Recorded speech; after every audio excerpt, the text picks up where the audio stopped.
Welcome back to Who's Number One and the greatest college basketball players of all time. Here's the list so far. Bill Bradley. Tim Duncan.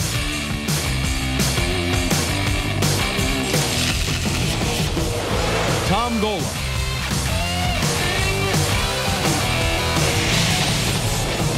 George Mikan.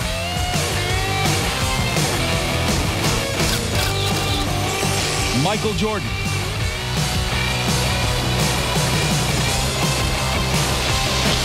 Magic Johnson.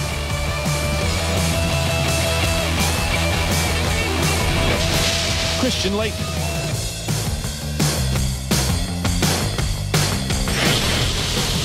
Ralph Sampson.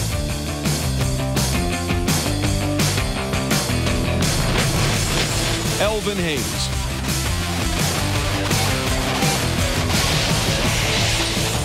Jerry West.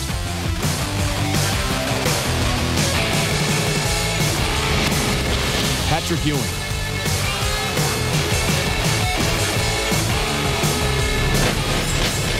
Jerry Lucas.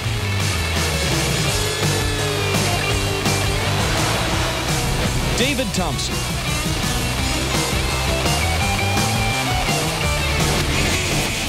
Larry Bird.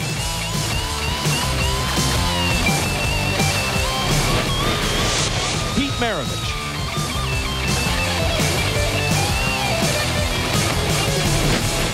Wilt Chamberlain.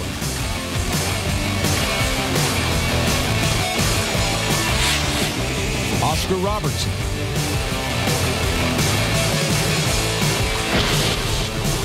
Bill Russell.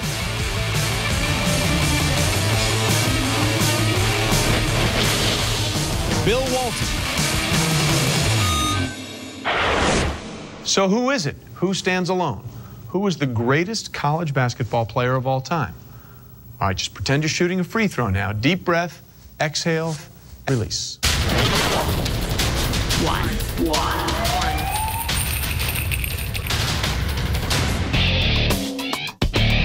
Growing up as a youngster in San Diego, California, Lou Alcindor, then playing for the UCLA Bruins, was everybody's idol. The way he carried himself with such pride and such dignity, and the joy that he showed, the enthusiasm that he played with on the basketball court, the level of excellence.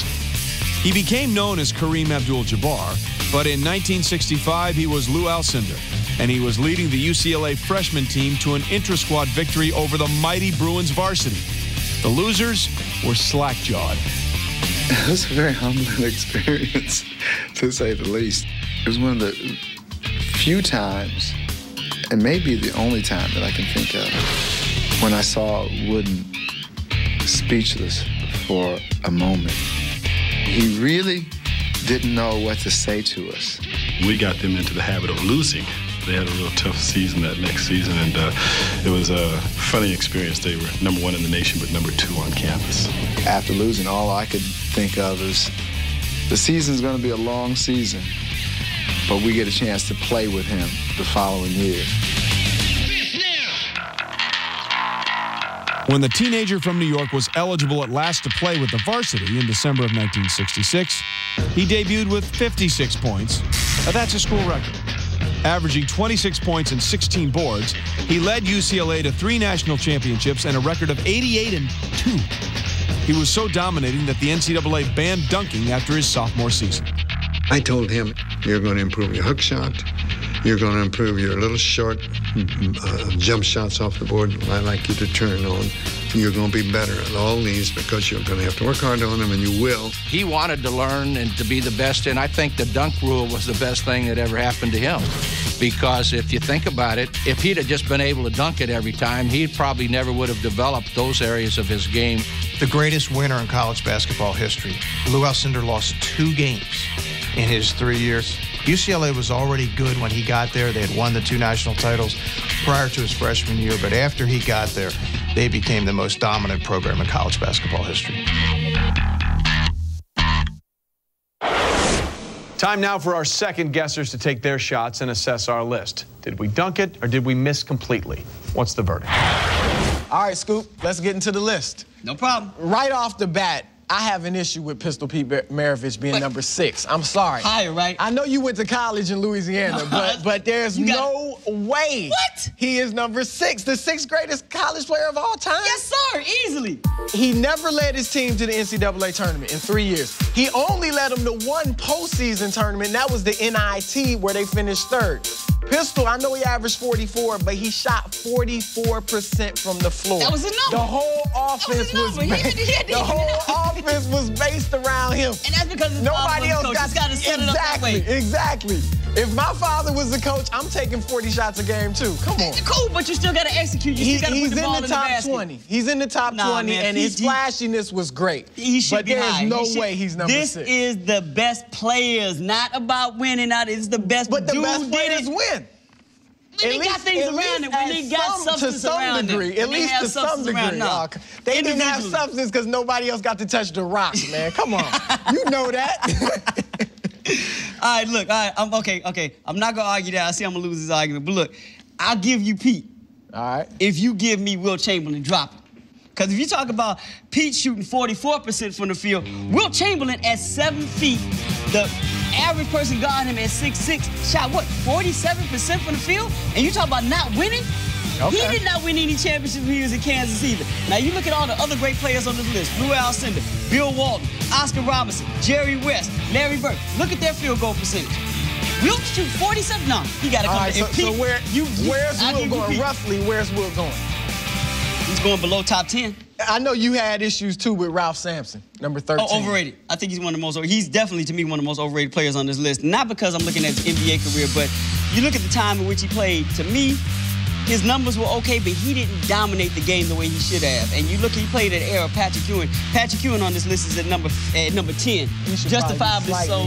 But yeah, justifiably so. But you look, he played at the same time Ralph Sampson did, but Patrick dominated. In college, Michael Jordan, I don't know if he was the 16th best college player of all time. Now, maybe Dean held him back. We know Dean, his system. But still, I mean, Michael, when he won his title as a freshman, but they had James Worthy and Sam Perkins. Sam Perkins and Black running the point. Yeah. So he had a legitimate squad on that team, and I think Michael's whole persona gets magnified in this. I've done some shows where that team is considered the greatest team ever strictly because he's on. I'm like, Michael was not Michael Jordan. Yep. He wasn't that Michael Jordan. I know you want to make a point about Tim Duncan. Yeah, I mean, Tim Duncan, I see it like Michael. I mean, in my opinion, the greatest power forward of all time. But in college, I mean, I look at, especially when you're a 7-footer, you have to lead your team to some victories. He never got him past the Elite 8. So, yeah, I mean, Tim Duncan, I think the one argument, he's one of the 10 players to ever have 2,000 points and 1,500 rebounds. But he didn't, the impact he had, it just wasn't that dominant. I can't put him in the top 20 probably. I'm going to say this, I may be wrong about this, but I think Tim benefits from the doubt that he stayed in college during an era where everybody was jumping. And the fact that he stayed, he gained the respect of a lot of people to look for him. Like, here's a cat who was the best player in college basketball as a junior, but he decided to stay. So we're going to give him, that benefit of the doubt and stick him on a list like this is one of the greatest ever because he bucked the system and he did what wasn't, was done at the time. We could move Bird up. Bird needs to go up there. I think Bird should go up under Oscar Robertson in number 5. Bird, and maybe that's because I had the luxury of being in Chicago and watching him play his college career the last 2 years at Indiana State with the point guard Carl Nicks. But, Carl would come to the crib and tell us stories about Larry Bird, and then we got to see him play. To me, he goes right behind Oscar Robertson. Because you look at that team, he led to the finals against Michigan State. I mean, your boy Carl Nicks was solid. But they didn't have anything at all, and that was magnificent. And Magic's a guy who would have been higher. Yeah. If he stayed, obviously past the 2 years. And Greg Kelso played along with him. Yeah. And he made Magic look happy. So. All right, that's good. All right, we're going to wrap it up. Thanks, Trey. And thanks to you, Scoop and Chris. Now let's look at how you, the fans, voted on our ESPN.com Sports Nation poll. Who did you think was the greatest college basketball player ever? Number 5, Bill Walton. Number 4, Larry Bird. Number 3, Lou Alcindor. Number 2, Pete Maravich. And number 1, David Thompson. So that's it for this edition of Who's Number 1. I'm Trey Wingo, and thanks for joining us for ESPN Classic's ranking of the 20 greatest college basketball players of all time. Rest assured, we'll be back to continue our countdown of the teams, the athletes, and the events that have shaped our world of sports. Until then, let the debating begin.